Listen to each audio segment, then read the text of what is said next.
أعوذ بالله من الشيطان الرجيم. بسم الله الرحمن الرحيم. إن تجتنبوا كبائر ما تنهون عنه نكفر عنكم سيئاتكم وندخلكم مدخلا كريما. وقال النبي صلى الله عليه وسلم: كل بني آدم خطاؤون وخير الخطائين التوابون، أو كما قال عليه الصلاة والسلام. وقال النبي صلى الله عليه وسلم: التائب من الذنب كمن لا ذنب له، أو كما قال عليه الصلاة والسلام. آج الحمدللہ ہمارا تقریباً یہ 8واں عنوان ہے، قرآن اور کبیرہ گناہ۔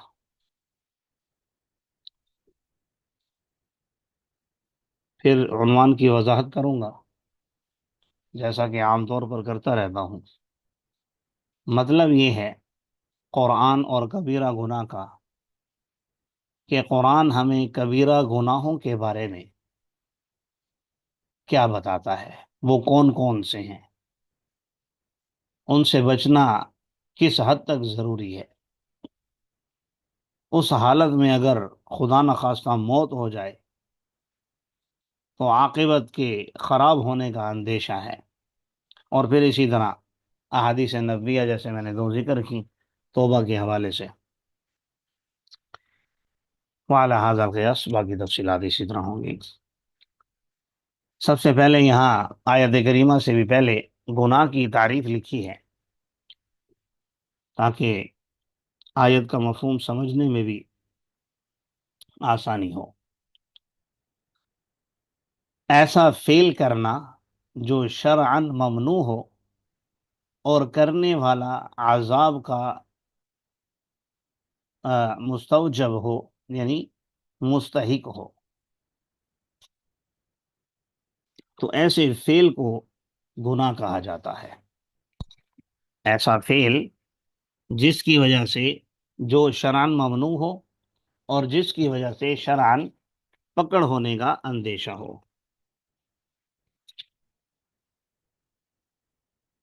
آیت مبارکہ میں اللہ تبارک و تعالیٰ نے فرمایا، سورۃ النساء کی آیت نمبر 31 ہے، ان تجتنبوا کبائر ما تنہون عنہ نکفر عنکم سیئاتکم وندخلکم مدخلا کریما، کہ اگر تم کبیرہ گناہوں سے بچتے رہو۔ کون سے کبیرہ گناہ؟ ما تنہون عنہ، جن سے تمہیں روکا گیا ہے، تو فرمایا ہم پھر تمہاری سیئات کو، یعنی چھوٹی چھوٹی خطاؤں کو معاف کر دیں گے اور تمہیں عزت کی جگہ میں داخل کر دیں گے۔ تفصیلات میں جانے سے پہلے عنوانات دیکھ لیجئے، کیونکہ جو گفتگو ہوگی اس میں یہ سب عنوان شامل ہوں گے۔ کبیرہ اور صغیرہ گناہوں میں فرق، کبیرہ گناہوں کی اقسام، حقوق العباد کے گناہ، حقوق اللہ کے گناہ، پھر آخر میں گناہوں سے معافی کا طریقہ یعنی توبہ کا۔ تو میں جو بھی ابھی انشاءاللہ تفصیلات بتاؤں گا تو ان سب عنوانات پر بات ہوگی۔ آیت کریمہ میں فرمایا کہ اگر تم کبائر سے بچنے کا اہتمام کرو، کبیرہ گناہوں سے، تو چھوٹی موٹی خطائیں ہم تمہاری معاف کر دیں گے اور تمہیں عزت کے مقام میں داخل کر دیں گے۔ اب یہاں سمجھنے کی بات یہ ہے کہ اللہ تبارک و تعالی نے خود ہی کبیرہ کا لفظ استعمال کر کے بتا دیا کہ کچھ گناہ ایسے ہیں جو جن کے لیے معافی مانگنا ضروری ہے، اور کچھ گناہ ایسے ہیں جن کے لیے معافی کی ضرورت نہیں ہے، بلکہ نیک اعمال کرنے سے اللہ تبارک و تعالی ویسے ہی معاف فرما دیتے۔ یہ بات میں نے اس لیے عرض کی کہ علماء کے درمیان یہ بحث چلی ہے کہ گناہوں کی اقسام ہے بھی صحیح کہ نہیں، یعنی گناہ جو ہے وہ آپ نے پڑھ لیا، ممنوع کام جس سے اللہ نے منع کیا ہو، تو اس کا ارتکاب ظاہر ہے بہت بڑا عمل ہے، یہ اللہ کے خلاف بغاوت ہے۔ تو وہ بغاوت کو ہم یہ تو نہیں کہہ سکتے کہ یہ چھوٹی بغاوت ہے، یہ بڑی بغاوت ہے۔ اس لیے بعض حضرات نے گناہ کبیرہ اور صغیرہ میں فرق کیا ہی نہیں ہے۔ انہوں نے یہ کہا کہ بھئی یہ خالق کائنات کی چونکہ نافرمانی ہے، اور وہ ذات اتنی بڑی ہے کہ اس کی نافرمانی وہ چھوٹی سی ہی کیوں نہ ہو بہت بڑی شمار ہوگی، لہذا ہر گناہ بڑا ہے۔ بعض نے کبیرہ اور صغیرہ میں یوں فرق کیا کہ ہر گناہ صغیرہ بھی ہے اور کبیرہ بھی ہے۔ کبیرہ کا مطلب بڑا، صغیرہ کا مطلب چھوٹا۔ ہر گناہ بڑا بھی ہے اور چھوٹا بھی ہے، وہ کیسے؟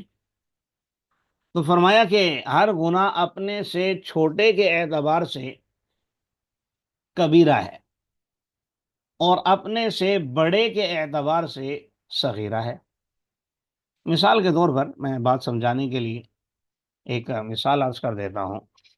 جیسے نظر الی الاجنبیہ، اجنبی عورت کو دیکھنا، ظاہر ہے بہت بڑا گناہ ہے۔ قرآن کہہ رہا قل للمؤمنین یغضوا من ابصارہم، حکم ہے کہ اے مومنو اپنی نظروں کو جھکا کے رکھو۔ تو دیکھنا اللہ کی نافرمانی ہے، ظاہر ہے بہت بڑی نافرمانی ہے۔ لیکن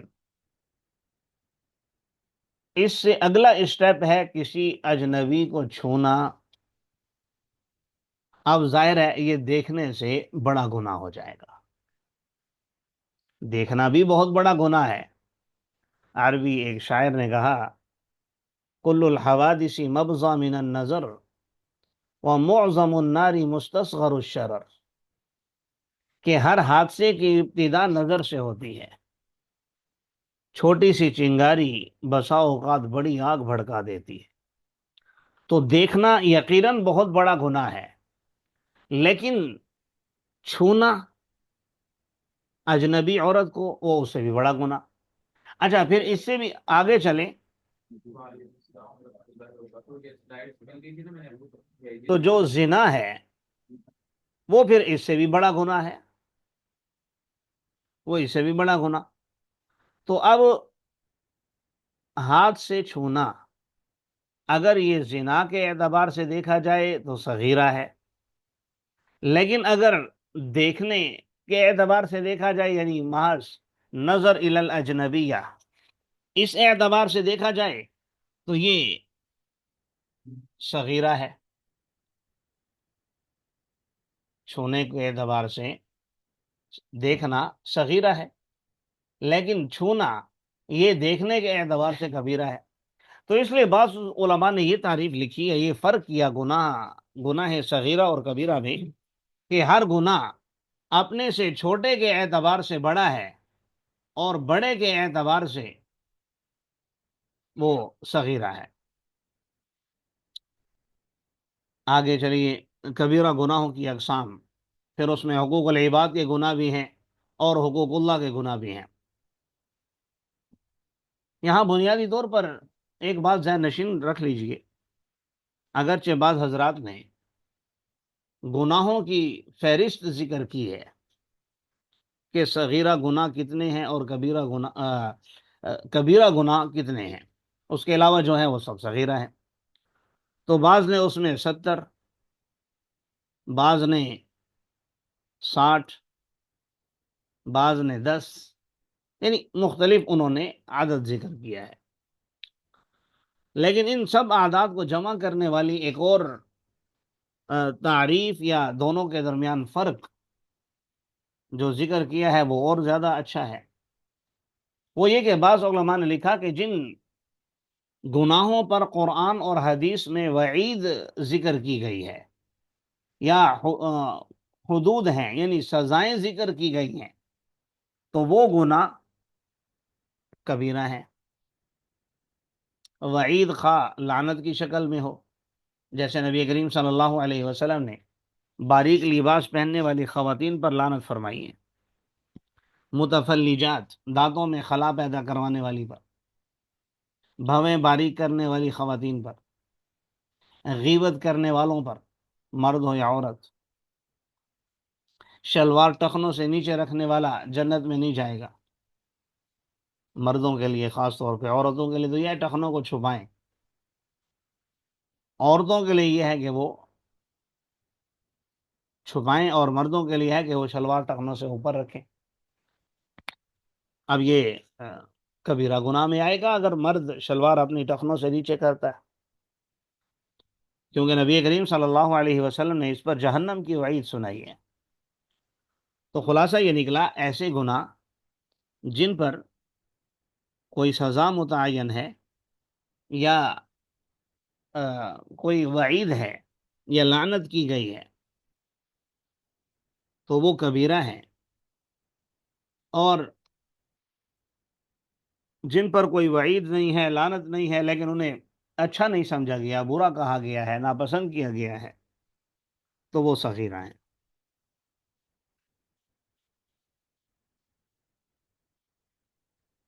بعض علماء نے گناہوں کو 4 قسموں میں تقسیم کیا ہے، یہ اگلے 2 عنوان میں گفتگو کرنے لگا ہوں، حقوق العباد کے گناہ اور حقوق اللہ کے۔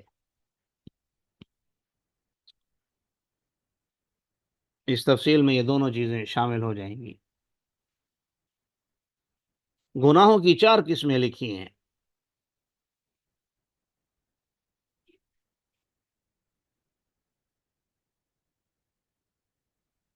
عربی میں گناہ کے لیے ذم کا لفظ استعمال ہوتا ہے، ذنوب۔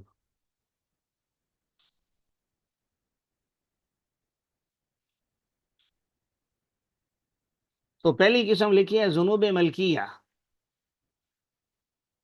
یعنی ایسے گناہ جو صفات ربوبیت سے تعلق رکھتے ہیں، اللہ تبارک و تعالیٰ کی شیان شان ہیں وہ کام جن کے ہونے کا کوئی بندہ دعویٰ کرتا ہے۔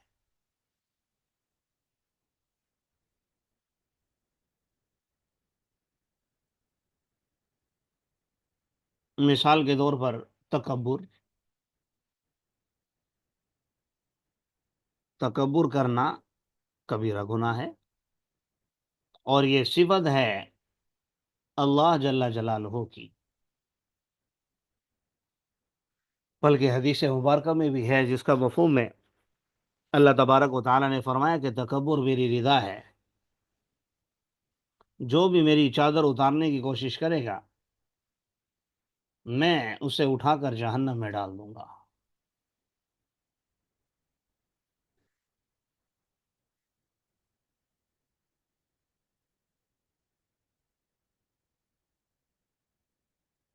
ایک مثال مصنف نے بڑی پیاری لکھی یہاں کہ اپنے ماتحتوں کے ساتھ ایسے سلوک کرنا کہ انہیں اپنا بندہ سمجھنا، کہ یہ ہمارے بندے ہیں، ہمارے غلام ہیں۔ غلام تو ہیں، چلیں وہ تو شرعاً جائز تھا، اب اگرچہ پابندی ہے بین الاقوامی طور پر، لیکن جو ایک رب اپنے بندوں کے ساتھ معاملات کر سکتا ہے، ایسے معاملات اپنے ماتحتوں کے ساتھ انجام دینا، خاص کر غصے کے حوالے سے، سزا دینے کے حوالے سے۔ دوسرے ہیں ذنوب شیطانیہ۔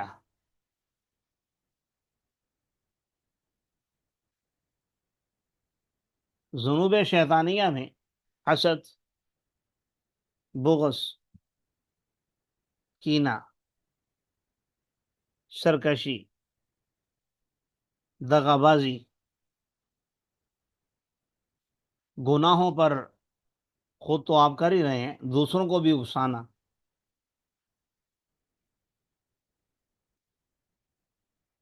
یا کسی کو نیکی کرنے سے روکنا،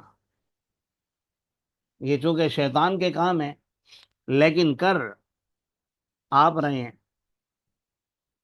آپ سے میری مراد وہ مخاطب جو کر رہا ہو۔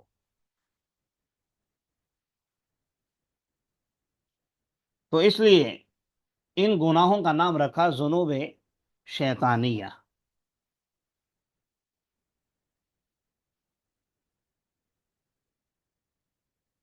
تیسری قسم ہے ذنوب سبعیہ، سین با عین یا ہا۔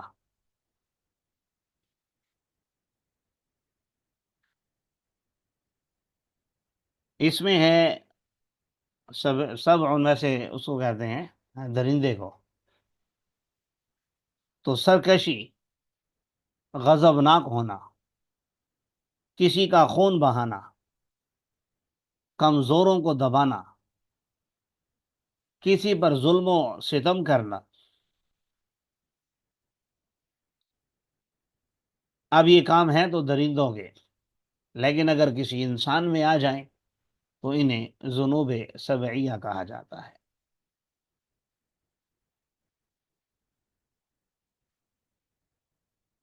چوتھی قسم ہے ذنوب بہیمیہ۔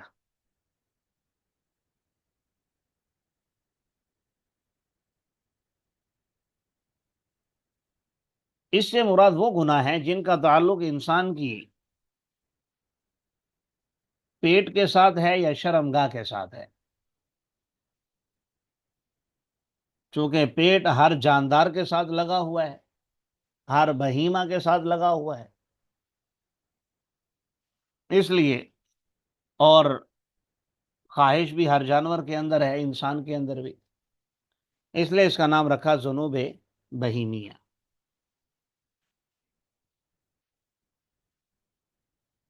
اس میں زنا ہے، چوری ہے، یتیموں کا مال کھانا ہے، بہنوں کی وراثت دبانا ہے،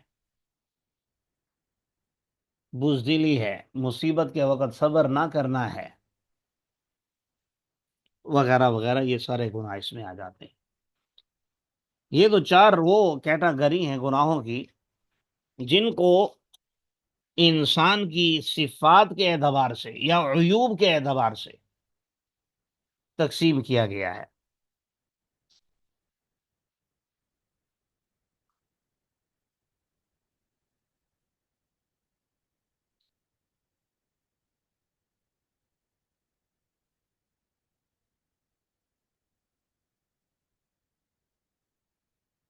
اب ان گناہوں کو ختم کرنے کے لیے، جیسا کہ حدیث مبارکہ میں نے ذکر کی، کل بنی آدم خطاؤن، ہر انسان خطا کار ہے، بہترین خطا کار وہ ہے جو توبہ کرنے والا ہو۔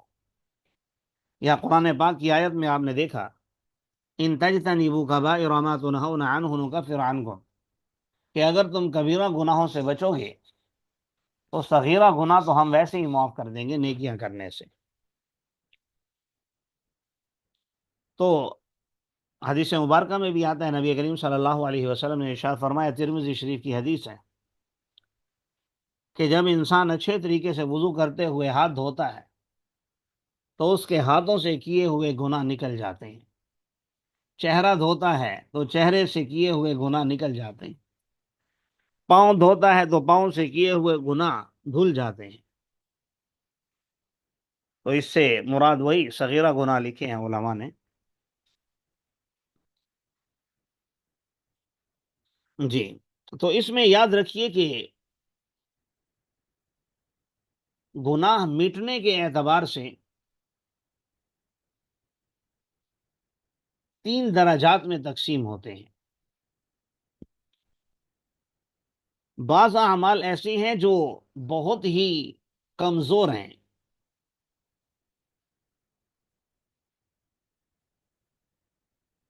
اور اتنے کمزور اعمال ہیں ہمارے جو صغیرہ گناہ کو بھی مٹانے کی صلاحیت نہیں رکھتے۔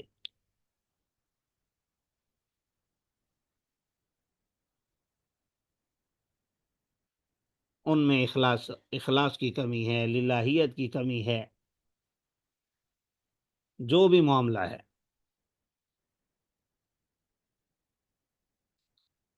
اور بعض اعمال ایسے ہیں جو ان اعمال سے تو طاقتور ہوتے ہیں لیکن کچھ ان میں کمزوری ہوتی ہے۔ وہ صغیرہ گناہوں کو تو مٹاتے ہیں کبیرہ گناہوں کو نہیں مٹا سکتے،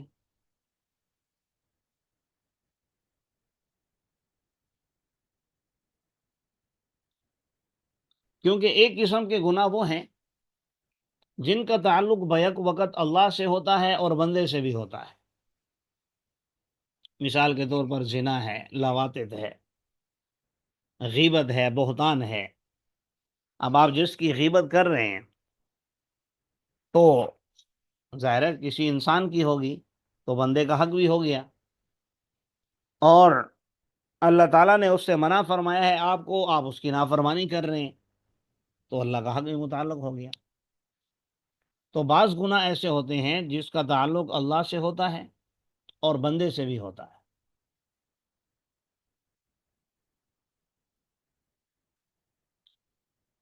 یہ گناہ اس وقت تک معاف نہیں ہوتے جب تک کہ اس بندے کو خبر نہ ہو جائے اور وہ آپ کو معاف نہ کر دے۔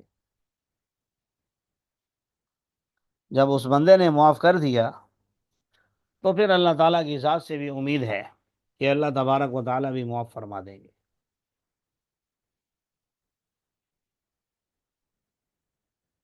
دوسری قسم کے گناہ وہ ہیں جن کا تعلق فقط بندے سے ہوتا ہے۔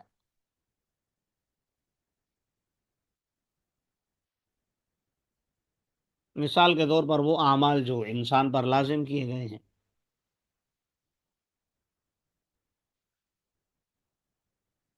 نماز، روزہ، حج، زکوٰۃ، اگر کوئی یہ نہیں کر رہا تو ان کا تعلق بس فقط اس بندے سے ہے کہ اللہ نے اس پر لازم کیے تھے اور اس نے ادا نہیں کیے۔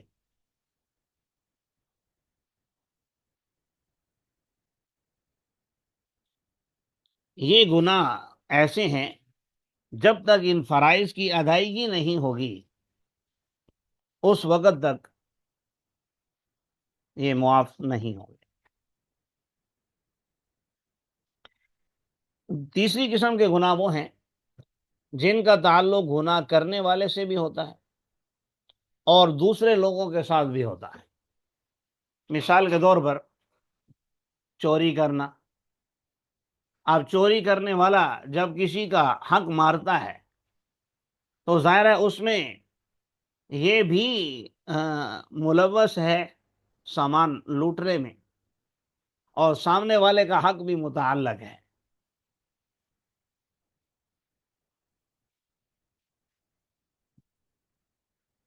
یہ گناہ اس وقت تک معاف نہیں ہوں گے جب تک کہ اس بندے کا حق ادا نہ کر دیا جائے،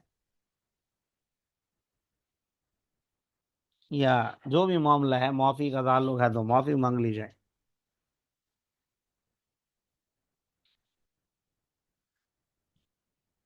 بہرحال یہ مختلف اعتبارات سے مختلف اقسام اور باتیں میں نے ذکر کی ہیں۔ آخر میں گناہوں سے جو معافی مانگنے کا طریقہ ہے، اللہ تبارک و تعالیٰ نے تو اس حوالے سے ذکر فرمایا۔ قرآن چونکہ اصول بیان کرتا ہے، یا ایھا الذین آمنوا توبوا الی اللہ توبۃ نصوحا، اے ایمان والو سچی پکی توبہ کر، توبۃ نصوحا، خالص توبہ۔ پھر اس توبہ کے ارکان میں تین چیزیں علماء نے لکھی ہیں۔ سب سے پہلے گناہ پر ندامت۔ گناہ پر آپ کو ندامت ہونی چاہیے، دل میں شرمندگی ہو، آئندہ نہ کرنے کا پکا عزم ہو، اور اگر اس کا تعلق حقوق اللہ سے ہے، یعنی جیسے ابھی میں نے ذکر کیا فرائض، تو اسے ادا کیا جائے۔ یہ بھی ہمارے یہاں مشہور ہے بھائی، پوری زندگی کی نمازیں قضاء عمری کے نام سے، اب آنے والا جمعہ رمضان المبارک کا آخری ہوگا، جمعۃ الوداع، تو کہتے ہیں بھائی 2 رکعتیں پڑھ لی جائیں تو ساری زندگی کی نمازیں قضا ہو جاتی ہیں۔ ایسا نہیں ہوتا بھائی، وہ تو جتنی رہتی ہیں اتنی ادا کرنی ہوگی، اور اگر حقوق اللہ کے بجائے حقوق اللہ عباد میں سے ہے تو اس کو ادا کیا جائے۔ کسی کی غیبت کی ہے، دل دکھایا ہے، تو اس سے معافی مانگی جائے۔ تو یہ جب توبہ کے ارکان مکمل ہوں گے تو تب اس کی معافی ہوگی، وگرنہ معافی نہیں ہوگی۔ اللہ تبارک و تعالیٰ سے دعا ہے اللہ تعالیٰ ہمیں عمل کرنے کی توفیق عطا فرمائے۔